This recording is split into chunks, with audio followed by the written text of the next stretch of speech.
welcome back to my channel. Naku, kare-record ko lang kanina.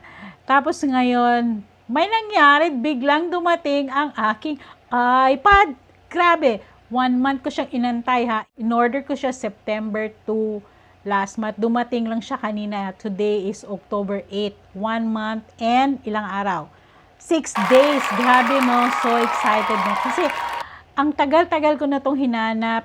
Lahat yata ng mga Apple Store pinuntahan ko, so walang stock, lahat wala. So, I ordered this online.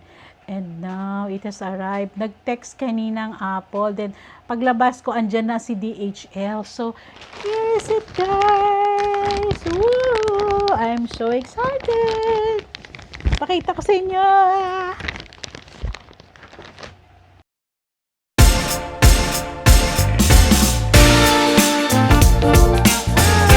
Gugupitin ko na.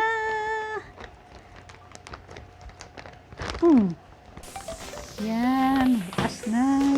So excited.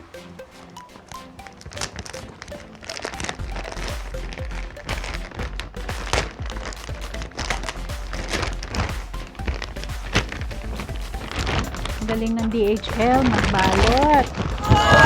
Talagang secured na secured. Ano ito bubuksan?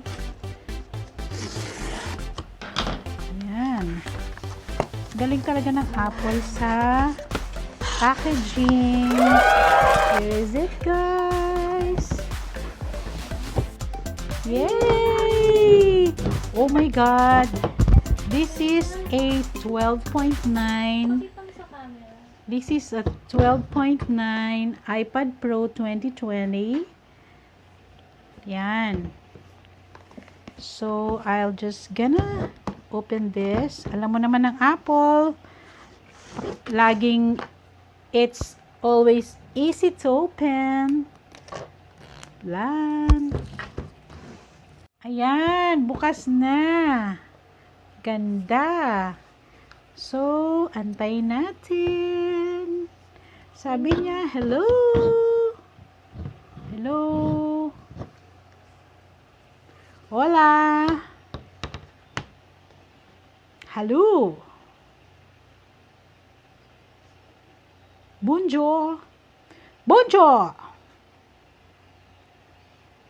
Sprockdeck.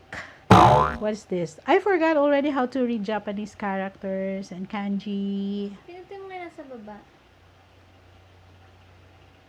Hello! So, swipe up to open. So, guys, is-set up muna natin bago ako babalik. Yan. So, we're gonna choose English. Pwede mo na i-post to. Select your country, Philippines. Set up manually. So, ito na, na-set up ko na, guys. So, madali pa siyang gamitin. Just swipe up. This one. Okay.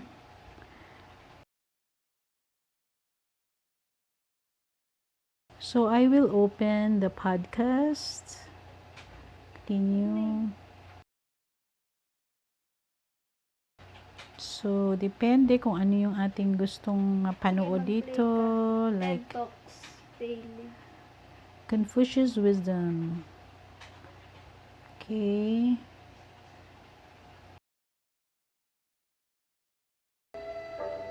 Yan. Hindi naman nila marinig yan. Confucius Wisdom. Learn to be a world-class leader. Written by Dr. Okay. Part 2. Leadership and Training. Okay. So, another one I'd like to show you guys is the Magic Keyboard. Actually, sabay ko silang in-order pero nauna siya dumating 2 weeks ago. 2 or 3 weeks ago. Mabilis lang siya dumating. Ito lang ang matagal. So, that one also is, I'm very excited. Yan. Ito siya. Yay! Yan. So, I just have to put this here. See? The special thing about this keyboard is it has a trackpad like a MacBook. So, my schedule today. Cool. Yeah, guys. And what I really like is I just have to pack. This is it. Yung mga kagamitan, hindi mo